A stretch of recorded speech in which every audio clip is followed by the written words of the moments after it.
अस्सलाम वालेकुम नाजरीन, प्रोग्राम टैक्स और अवाम के साथ मैं हूं अफजल अयूबी। नाजरीन, जैसा कि आपको मालूम है, हुकूमत और FBI टैक्स निज़ाम की बेहतरी और टैक्स कलेक्शन को बेहतर करने के लिए कोई ना कोई SROs और सर्कुलर जारी करते रहते हैं। SROs से मुल्क की मईशत पर क्या असरात मुरतब होते हैं, क्या SRO कल्चर को ख़त्म करके टैक्स निज़ाम में बेहतरी लाई जा सकती है, इस पर आज बात करने के लिए हमारे साथ स्टूडियो में मौजूद हैं उमर इकबाल ख्वाजा साहब। आप सीनियर एडवोकेट हैं और टैक्स माहिर कानून हैं। उनके साथ मौजूद हैं मामून निसार साहब, आप भी एडवोकेट हैं और टैक्स माहिर कानून हैं। उनके साथ मौजूद हैं आमर कदीर साहब, आप चेयरमैन हैं रेवेन्यू एडवाइज़र एसोसिएशन के और साबिक इंफॉर्मेशन सेक्रेटरी हैं पाकिस्तान टैक्स बार के। नाज़रीन, इससे पहले कि हम अपनी गुफ्तगू का आगाज़ करें, पहले देखते हैं माहिरीन इस हवाले से क्या कहते हैं। वफाकी हुकूमत के पास टैक्सेस की कलेक्शन के लिए 3 मेन इनएक्टमेंट्स मौजूद हैं, 3 कवानीन मौजूद हैं जिसके ज़रिए से फेडरल गवर्नमेंट टैक्सेस कलेक्ट करती है। Federal excise act 2005, income tax ordinance 2001 और सेल टैक्स एक्ट 1990। इन तीनों कवानीन के अंदर ये चीज़ दर्ज है कि फेडरल गवर्नमेंट और FBI का महकमा दोनों ही मुख्तलिफ मौके पे अगर ज़रूरी समझें तो स्टैचूटरी रेगुलेटरी ऑर्डर यानी कि SROs जारी कर सकते हैं। दूसरी बात यह कि SROs के तहत किसी की लाइबिलिटी प्रोसीजरल बढ़ा देना या SROs के तहत किसी की टैक्स लाइबिलिटी बढ़ा देना ये किसी तौर पे भी मुनासिब नहीं है।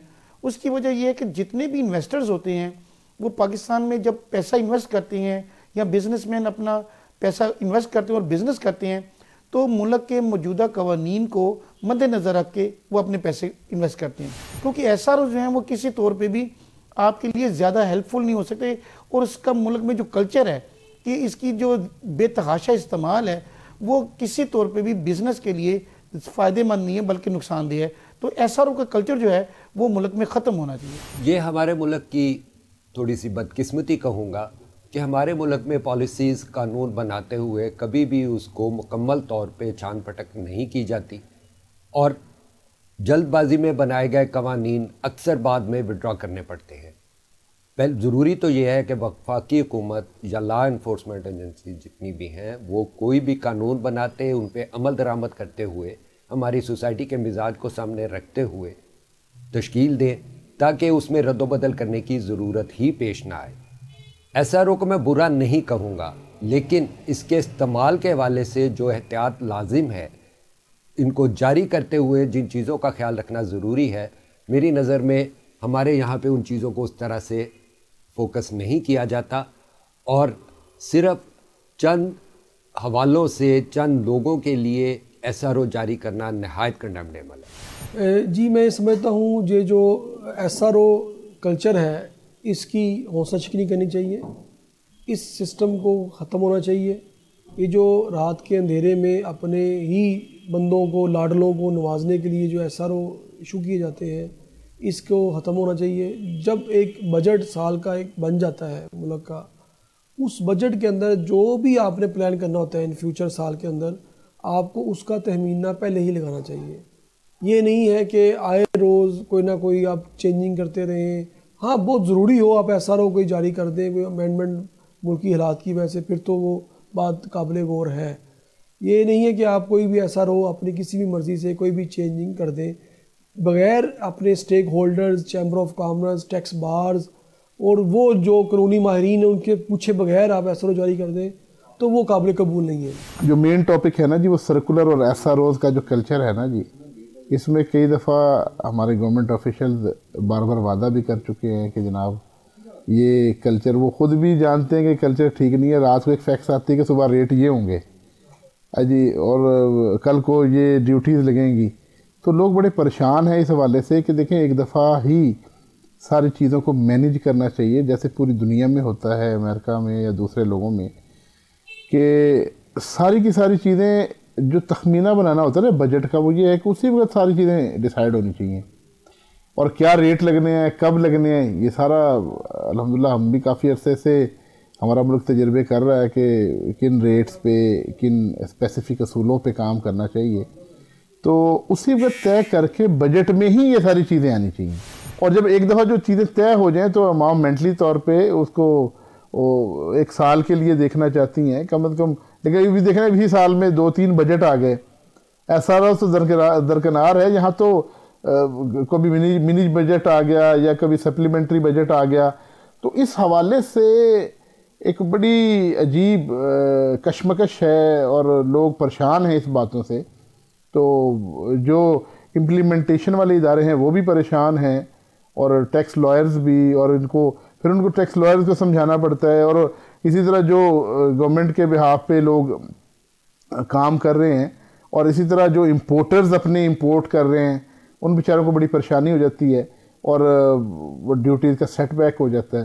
तो हमारी दरख्वास्त है आपके चैनल के थ्रू, एसआरओज़ और सर्कुलर इतने कॉम्प्लिकेटेड हैं, टैक्स पेयर को ना सिर्फ इसको समझना बल्कि रिटर्न को फाइल करना इतना मुश्किल हो जाता है। पाकिस्तान में पिछले 6 माह से तकरीबन 74 एसआरओज़ इशू हो चुके हैं। इतने ज़्यादा एसआरओज़ इशू होना टैक्स माहिरीन के लिए और गवर्नमेंट की प्लानिंग के ऊपर एक सवालिया निशान है। एसआरओज़ इशू करना कोई बुरी बात नहीं, गवर्नमेंट इसको एफबीआई डिपार्टमेंट एसआरओज़ इशू कर सकता है, लेकिन उसको चाहिए कि ये अवाम के ऊपर हिडन वार ना करे, उसमें लोगों को परेशान नहीं करना चाहिए। गवर्नमेंट को और एफबीआई डिपार्टमेंट को अपने मफाद के लिए एसआरओज़ को इशू नहीं करना चाहिए। ओके, उमर इकबाल ख्वाजा साहब, आपने माहिरीन की राय जानी। ये सर्कुलर कब और क्यों शुरू किए गए, इनका मकसद क्या था? बेसिकली अगर आप हिस्टोरिकली देखें तो एसआरओ और ये सर्कुलर का कल्चर बेसिकली 1985 से शुरू हुआ। जी जी। जब पहली दफ़ा मियां नवाज शरीफ साहब वज़ीर-ए-आला के तौर पर मुंतखब हुए, जी जी, तब एक कल्चर नया शुरू हुआ जिसमें लोगों को फ़ायदा देने के लिए वक्ती तौर पर एसआरओ इशू कर दिए जाते थे, जी जी, और उसके बाद विड्रॉ कर दिए जाते थे। तब से लेकर 1988 तक अगर आप क्रिस्टिना लैम की बुक भी पढ़ें तो उसने लिखा है कि 368 एसआरओ ऐसे इशू हुए हैं जिसका बिल वास्ता या डायरेक्टली सियासतदानों को फ़ायदा हुआ था। तब से एक रवायत पड़ गई कि जो भी मामला मुश्किल में होता है उसको हल करने के लिए एसआरओ इशू कर दिया जाता है। इनफैक्ट जो एसआरओ का असल रोल है वो तो तब है अगर बजट में कोई ऐसी चीज़ रह जाती है जो प्रॉपरली एक्सप्लेन नहीं होती और लोगों को उससे तकलीफ हो रही हो तो उस पर एसआरओ इशू किया जा सकता है। लेकिन तब से लेकर आज तक इस एसआरओ को मिसयूज़ किया गया, मुख्तलिफ तबकात को फ़ायदा देने के लिए हमेशा एसआरओ इशू करते रहे और उसको मिसयूज़ कर लिया गया। अब आकर इस हुकूमत ने एसआरओ की ऐलान तो यही किया कि वो पॉलिसी तर्क करना चाहते हैं और बिल्कुल तर्क होनी भी चाहिए, लेकिन सरेदस्त भी कुछ एसआरओ इस साल में भी इशू किए गए हैं जिसकी मुख्तलिफ वजूहात हैं। मैं तो ये समझता हूँ कि एसआरओ कल्चर को बिल्कुल ख़त्म होना चाहिए।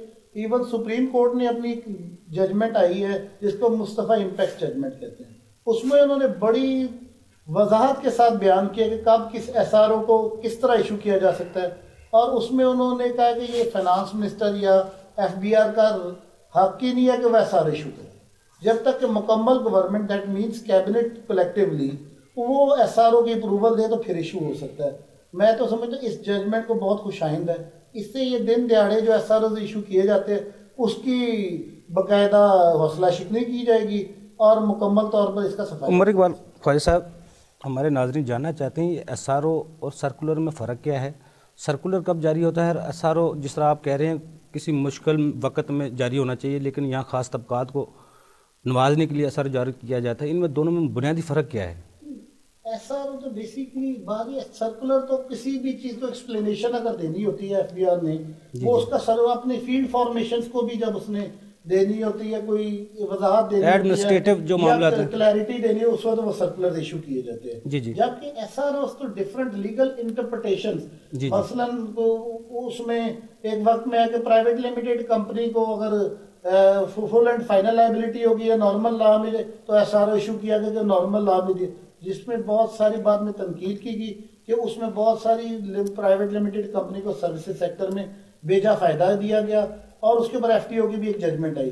तो दोनों में फ़र्क महसूस करने की ज़रूरत है कि सर्कुलर्स जो है वो जो डेली रूटीन में एडमिनिस्ट्रेटिव नेचर के तो इशू किए जा सकते हैं। जी जी। एसआरओ जो कि लीगल इंटरप्रिटेशंस कर रहे होते हैं उनको डिस्करेज करना चाहिए और उसके जरिए किसी को फ़ायदा नहीं। अच्छा उमर इकबाल ख्वाजा साहब, ये एसआरओ का टैक्स बेस और टैक्स कलेक्शन से भी कोई वाबस्ता रब्ता है इस तरह का कोई खास बराह रास्त ताल्लुक? बराह रास्त तो मेरा ख्याल रब्ता नहीं, बल्कि ये टैक्स कलेक्शन को कम कर देती है। बाद एसआरओ ऐसे आए जिन्होंने डायरेक्टली टैक्स कलेक्शन के ऊपर असरअंदाज हुए हैं, बल्कि टैक्स कलेक्शन के लिए तो ये नेगेटिव है। बिल्कुल। मामून सार साहब, जुलाई से लेकर फरवरी 5 फरवरी तक कितने एसआरओ जारी हुए हैं? पिछले साल कितने जारी हुए थे? क्योंकि मुस्लिम लीग नून की हुकूमत थी, अब पीटीआई की नई हुकूमत है। पिछले साल की अगर मुवाजना हम करें तो इस साल ज़्यादा एसआरओ जारी हुए हैं या पिछले साल? यूबी साहब, पहले तो मैं शुक्रिया अदा करना चाहता हूँ मुझे शो में मदऊ करने का। मैं उमर भाई से जो आपने सवालात किए उन्हीं से ज़रा लेके चलूँगा। एसआरओ और सर्कुलर की इन्होंने डेफिनेशन बताई है और उसके अंदर जो इन्होंने एडवांटेजेस डिसएडवांटेजेस दोनों साइड पे इन्होंने जिक्र किया। मैं इसमें थोड़ा सा ऐड करना चाहूँगा कि जो एक्सप्लेनेशन ऑफ द लॉ है वो तो थ्रू सर्कुलर या थ्रू नोटिफिकेशन एक खुशाइन बात है जो कि होनी चाहिए, मगर बहुत सी ऐसे इम्पैक्ट्स हैं जो बिजनेस पॉइंट ऑफ व्यू से देखा जाए, जिसमें सेल्स टैक्स भी शामिल है, इनकम टैक्स भी शामिल है, कि जब कोई बिजनेस बजट बना लेता है या बजटिंग कर लेता है तो मिड टैक्स ईयर जब कोई भी एसआरओ या नोटिफिकेशन दिया जाता है तो वो उसके बजट को डिस्टर्ब करता है, उसके साथ साथ उसके कैश फ्लो को डिस्टर्ब करता है। जब कैश फ्लो की डिस्टर्बेंसेज आती हैं, बिजनेस डिसरप्ट होता है, तो टैक्स कलेक्शन इनेविटेबली आपकी जो है ना डिसरप्ट होती है। तो ये बहुत ही गलत प्रैक्टिस है जो कि नहीं होनी चाहिए। और पिछले हुकूमत के अंदर भी डार साहब ने इसकी कई दफ़ा ये बात वज़ाहत की कि भाई हम सर्कुलर और नोटिफिकेशन कल्चर से हम बाहर आना चाहते हैं, और यहाँ पर भी किया गया। हाँ, इसके अंदर आपने जो नंबर ऑफ सर्कुलर एसआरओज पूछे उसमें ट्रेंड टुवर्ड्स डिक्रीज है, कमी की तरफ आ रहा है। 17 से लेकर 18 जुलाई 17 से जनवरी 18 तक जो है वो कुछ 24 के करीब इनकम टैक्स में हुए थे और 38 सेल्स टैक्स में हुए थे। और उसके बाद अगर इनकम उसमें देखा जाए इस करंट जो है वो हाफ ईयर में तो उसमें 20 और 30 की जो है वो रेशियो है। मगर कहने का मकसद है ये नंबर्स इतने मैटर नहीं करते जितने इसका पर्पस मैटर करता है। अब जिस तरह नोटिफिकेशन एक आया है अल्टरनेट डिस्प्यूट रेजोल्यूशन कमेटी का, एडीआरसी का, उसको एक्सप्लेन किया गया है, उसकी वजाहत की गई, उसकी तरफ इंकरेजमेंट का एक तरफ रुझान है। ये एक पॉजिटिव चीज है कि जी एडीआरसी एक हमारा ऐसा फोरम है कि अगर आपने लिटिगेशन में आपका टैक्स का मामला चल जाता है उसके बजाय आप अल्टरनेट डिस्प्यूट रेजोल्यूशन में अपना केस ले जाएं, जहां पर डिफरेंट मेंबर्स को कह के आपकी टैक्स की जो है वो केस जो है वो किया जाएगा। इस कल्चर से बाहर आना, ये भी चीज जो है वो बजट के साथ अनाउंस की जा सकती थी। ये एक एक्सप्लेनेशन है। जब भी कोई इस तरह की डिसरप्शन होती है हमारे मुल्क के टैक्स के हालात देखते हुए हमें इस चीज को अवॉइड करना चाहिए। मैं पर्सनली ये समझता हूँ, क्योंकि जब एक बिजनेस और या इंडिविजुअल भी अपना घर का बजट बना ले या अपनी फैक्ट्री का बजट बना ले या कोई इंडस्ट्री का बजट बना ले, बीच में कोई भी डिसरप्शन होती है तो वो डेफिनेटली बिजनेस को एडवर्सली इफेक्ट करती है। एसआरओ कानून की वजाहत के लिए हैं या सिर्फ सर्कुलर, जिस तरह उमर भाई ने कहा, सर्कुलर जो है वो वजाहत के लिए, एडमिनिस्ट्रेटिव पर्पसेस के लिए भी इस्तेमाल होते हैं, जिस तरह एक्सटेंशंस हमें फाइलिंग में मिलती हैं और डिफरेंट चीज़ें, तो वो थ्रू सर्कुलर की जाती हैं। एसआरओ नोटिफिकेशन जो है वो power through the income tax ordinance मिलता है टू दी बोर्ड के इसको जो है या तो वजाहत की जाए किसी कानून की या किसी कानून में एडिशन या डिलीशन की जाए कुछ वर्ड्स की या कुछ सिलेबल्स की। तो ये दोनों चीज इस तरह ये इस्तेमाल होता है। एसआरओ जारी होता है, एफबीआर करता है या हुकूमत पार्लियामेंट की तरफ से कोई डायरेक्शन होती है? सर ये देखिए पावर्स बोर्ड को दी हुई हैं, ये पावर्स बोर्ड को दी हुई है। जाहिर बात है जब गवर्नमेंट कलेक्टिवली देखती है कि किसी चीज़ की ज़रूरत पेश आ रही है तो ये रिकमेंडेशन फॉरवर्ड करती है, फाइनेंस मिनिस्ट्री करती है, उसके फाइनेंस मिनिस्ट्री एफबीआर कंसर्न जो है वो चेयरमैन साहब को कहती है और फिर कमेटी कॉन्स्टिट्यूट होकर ये थ्रू होता है या किसी मेंबर की जो है कि पावर के थ्रू इसको किया जाता है, इन्फोर्स किया जाता है। बेसिक मकसद देखना चाहिए कि बेसिक मकसद क्या है। बिल्कुल ठीक है। आमिर कदरी साहब, जिस तरह मामून साहब ने काफ़ी तफसील से बताया, ये एसआरओ जो मुल्क की मुआशत है उस पर भी अंदाज होते हैं या एसआरओ सिर्फ और सिर्फ टैक्स जो शार्ट फॉल आ जाता है उसको पूरा करने के लिए होते हैं? बिस्मिल्लाहिर्रहमानिर्रहीम। देखिए जी, जहाँ तक मुल्क की मैशियत का तल्लक है ना, मुल्क की मैशियत का तल्लक हमारे जब हम बजट बना रहे होते हैं तो तब हम उसमें सारी चीज़ें जो है वो डिस्कस करते हैं कि इससे हमारी इकोनॉमी में किस हद तक फ़ायदा होगा, किस हद तक नुकसान होगा, जो भी वट एवर आप एक साल के लिए प्लानिंग आप करना चाह रहे होते हैं वो करते हैं। अनफॉर्चुनेटली, थोड़ा सा मौजू से हटके, अनफॉर्चुनेटली हमारे मुल्क में क्या हो रहा है कि ये जो बजट और मिनी बजट, एसआरओ, सर्कुलर्स, ये क्यों रिपीटेडली आ रहे हैं या ये क्यों इसके अंदर प्रॉब्लम क्यों हो रही है, उसकी वजह ये है कि इसमें ना थोड़ा सा अनफॉर्चुनेटली मैं कहूँगा कि हमारे जो सियासतदान है, जो हमारे मईशतदान है, जी, वो इसको लॉन्ग टर्म नहीं देखते।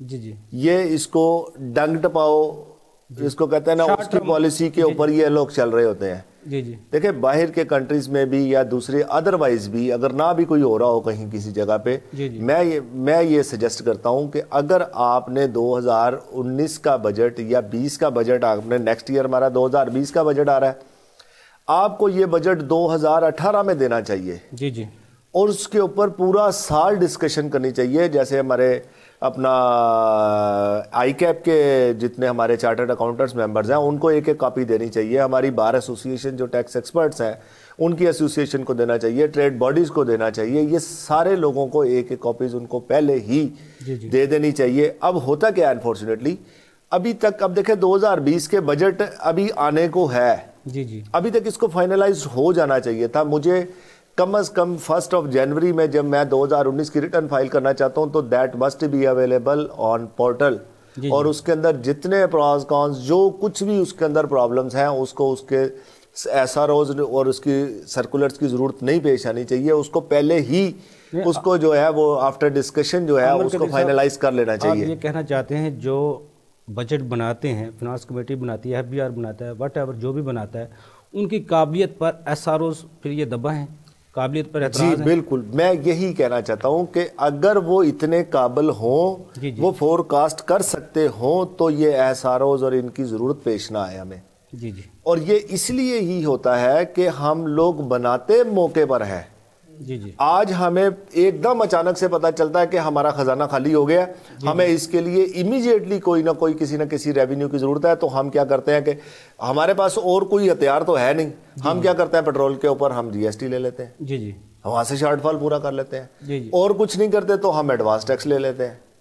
भाई ये दिस इज नॉट अ वे। वो तो अखराजात हुकूमत के बढ़ जाएंगे। आज मैं आपको ऑन रिकॉर्ड, ये मैंने पहले भी बात कही थी, आज हम हमारा जो एडवांस टैक्स है उसको निकाल दें तो हमारा सिस्टम कोलैप्स कर जाएगा। हम लोग एडवांस टैक्स पे चल रहे होते हैं। 2020 का जो टैक्स है ना, हम उसके ऊपर चल रहे हैं, 2019 पे नहीं चल रहे हम लोग। वो तो देखो अवाम को तो इस चीज का इल्म नहीं है, ये तो जो प्रोफेशनल उनको पता है। देखिए हमारा प्रोग्राम जो है वो टैक्स और अवाम, हमारा प्रोग्राम अवाम को यही आगाही देना है कि ये हो क्या रहा है अंदर। जी। यानी कि जो हम ये अंदर की बात बता रहे हैं, हम ये अंदर की बात बता रहे हैं कि FBR या हुकूमत जो सी है ये किस तरह से जो है अपना सिस्टम चला रही है, आवाम को क्या ये लोग दिखा रहे हैं और इंटरनली क्या हो रहा है। नहीं, फिर तो आमिर साहब आपकी बातों से पता चलता है फिर तो हुकूमत को IMF का जो बेल आउट पैकेज वो लाजमी लेना चाहिए, जब इनके पास एडवांस टैक्स पे भी लेकर भी अपना खर्चा अखराजात नहीं पूरा कर रहे। देखें IMF, आमिर साहब मैं आपसे जवाब लेता हूँ, पहले मुझे ब्रेक का कहा जा रहा है, ब्रेक से बाद आके आपसे गुफ्तगू का आगाज करेंगे। नाज़रीन छोटा सा कमर्शियल ब्रेक, हमारे साथ रहिएगा।